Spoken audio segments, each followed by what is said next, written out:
What is up, YouTube? It's Josh Creates, man. We're here with another TikTok video. You already know, man. Financially drained part 2. So without further ado, let's get right into it. As I move through my late 20s, one thing that I'm experiencing that ain't none of y'all warn me about is how differences in stability can result in loss of friendships. Of course. So can we talk about it? Because while I do not consider me at all to be the broke friend, I like to put it as me being the late financial bloomer friend, if you will. And as the late financial bloomer, it is very difficult to maintain and foster friendships with those who are more stable in life than you are. Baby, I got friends and know people who are going out multiple times during the week and go on vacations damn near every other month consistently. Meanwhile, there's me just trying to pay my bills, okay? And while yes, your friends covering your tab is a great effort and very supportive, baby, I'm pushing 30. I'm not looking to my friends to be covering my tab every single time. And then people will tell you the cliche advice, well, you and your friends should just do things within your budget and or free. But let's be so for real. Going on a nature hike is cute and all, but it does not pale in comparison to blowing a stack at a brunch with your girls. Let's be for real. There are a lot of uncomfortable emotions and insecurities that can breed from being a late financial bloomer, and this is one of them. Because as much as you want to maintain that community with your people, it's very difficult when the presence of their stability and the lack of your own can be so apparent. And I've gotten to the point where I've just said, I'm just going to fall back until I get my money up because the discomfort, it's a lot. And I'm curious if anybody else out there feels the same way, or am I the only one? I think you're not the only one. People do feel the same way, but it's very hard to find someone that's like in a situation like her. I don't really think that blowing a stack at brunch with your friends is all that. I don't know what she means by that, honestly, but it sounds like you have a bad habit. You could, for example, like, you don't need to go to a brunch to spend that money. I know she compared it to like something else, but like, why would you spend the big money on something like unnecessary? You understand? You don't need to be doing that. That's why, like, oh my god, people put themselves in those situations, bro. If that was me, like, come on, you have to tell yourself to like make a certain sacrifice, like, hey, I can't do it this time. Hey, I can't. You understand? And then, you know, you gotta sacrifice some lifestyle habits and adopt some like smarter ones, more better ones. But let's continue. A lot of people think the first step in getting their life right financially is making a budget, and it's not. It's actually dealing with your financial trauma. In my money emails today, I sent out a message to all my subscribers, basically asking them if they've experienced any type of financial trauma before, and the response was overwhelming. A lot of people don't realize that their childhood is really why they look at money or view money the way that they do. But before I dive deep into that, I want to read off the definition of financial trauma just to make sure we're all on the same page. Financial trauma refers to the mental distress and emotional impact caused by experiencing or witnessing significant financial losses, instability, or hardship. It can result from various events such as bankruptcy, foreclosure, job loss, investment loss, or unexpected expense. I really want to end on some of the effects of financial trauma. It can also cause long-term financial repercussions such as damaged credit scores, difficulty obtaining loans, credit difficulties, rebuilding savings, and retirement funds. It can also lead to anxiety, depression, sleep disturbances, and other stress-related symptoms. With everything that I just read, it makes sense why so many people in the hood or in underprivileged areas are suffering like they are. They're dealing with financial. Of course. It's not just the hood, but it's everywhere. Not even only in America, bro. It's everywhere. Imagine that, financial trauma, bro. We can't even imagine, bro. That's the videos that I make. everyone is just stressing about the next week, the next month, because there's so much crap that's been happening, and it's like everyone is just hit with a wave of like bad luck. Like, why does this have to happen to me right now? I was just having a good week. I got back over I overcome this last hump that I got over, and now something else popped up. Why? That's what people are like, also like not understanding what type of financial trauma they're going through. It's like more like a midlife crisis. And then there's also people having financial trauma. But let's continue, man. We're effed up right now. What are we doing? What is this?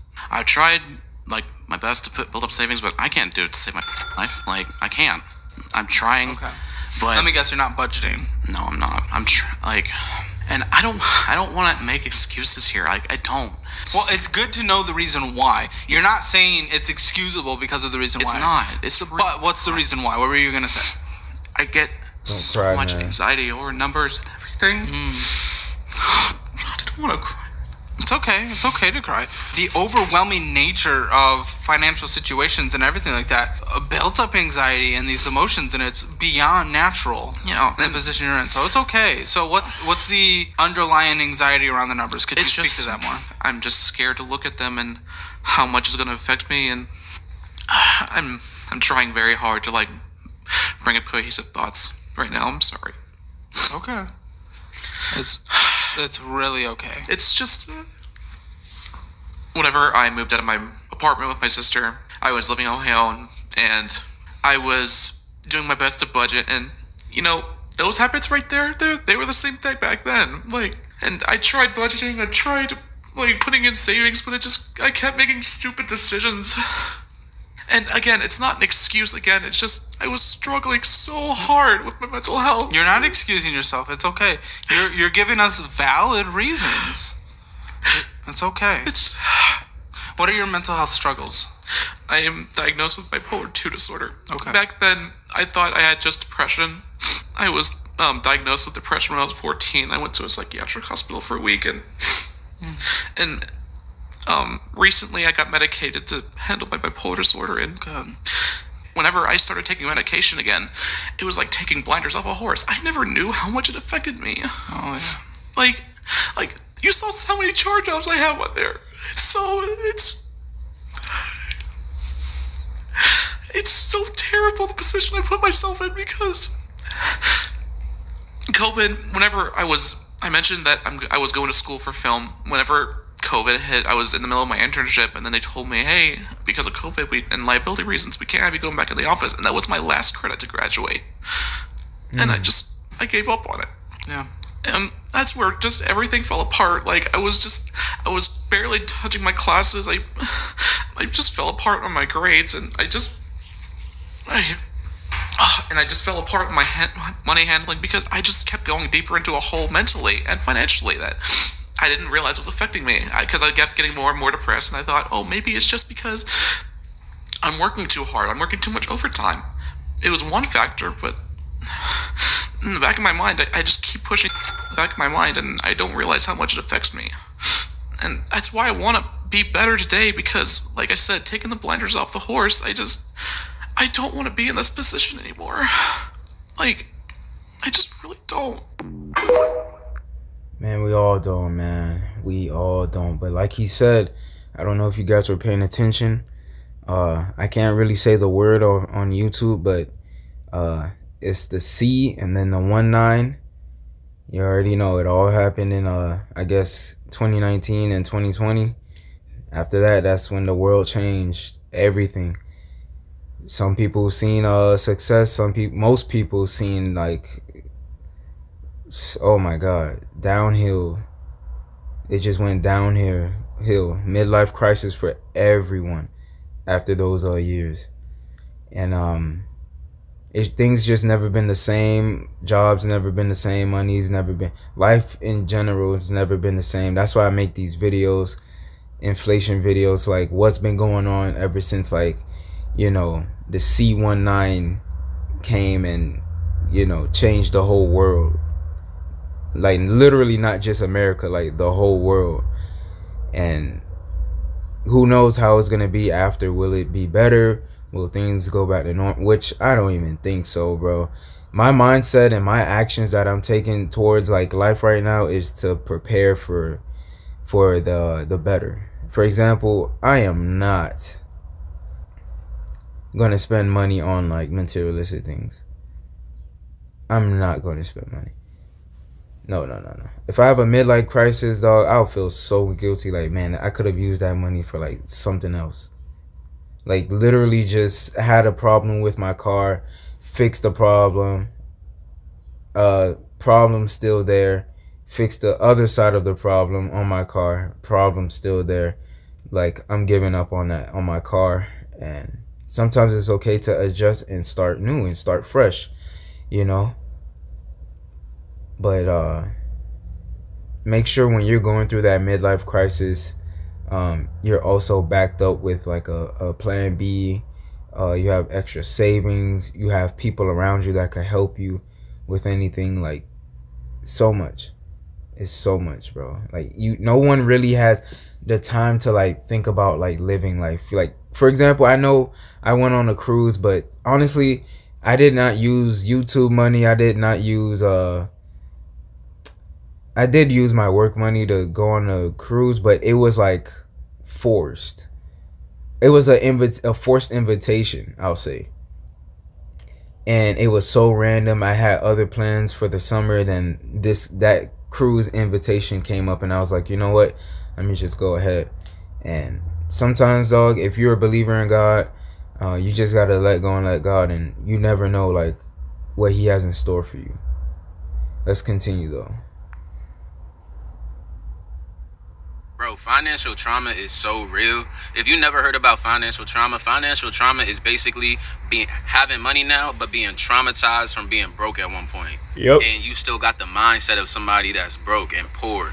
I'll use myself for example. So I'm getting more money now, but whenever I gotta spend bread, I'll hesitate, I'll get anxious, I'll start overthinking, and I gotta catch myself in the moment like, bruh, you're not what you were last year. You make money now. Money comes back to you. Like, it's literally operating from a scarcity mindset, but that scarcity mindset comes from you being traumatized from being broke. Like, you'll be in the store and you'll see something that costs $11, $8, and you'll think to yourself, bro, that's too much. I ain't spending that.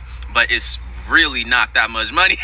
Like, it's really not that much money, but you immediately saying that's too much money is a trauma response. Now, it's one thing if you got a budget and that purchase breaks your budget, but that's most likely a trauma response from you being broke at one point in life. Or when you got to make a big purchase, like 100, 200, 300, a big purchase, feel me? You'll instantly think to yourself, I don't know when I'm going to get that much money back.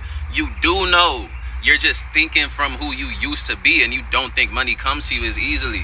Not having money in this world is literally mentally and emotionally traumatic. And if you're not aware of that, you will always keep recreating that same circumstance. Wall Street Trapper is the main person that talks about financial trauma. I suggest y'all tap in with him and follow for more.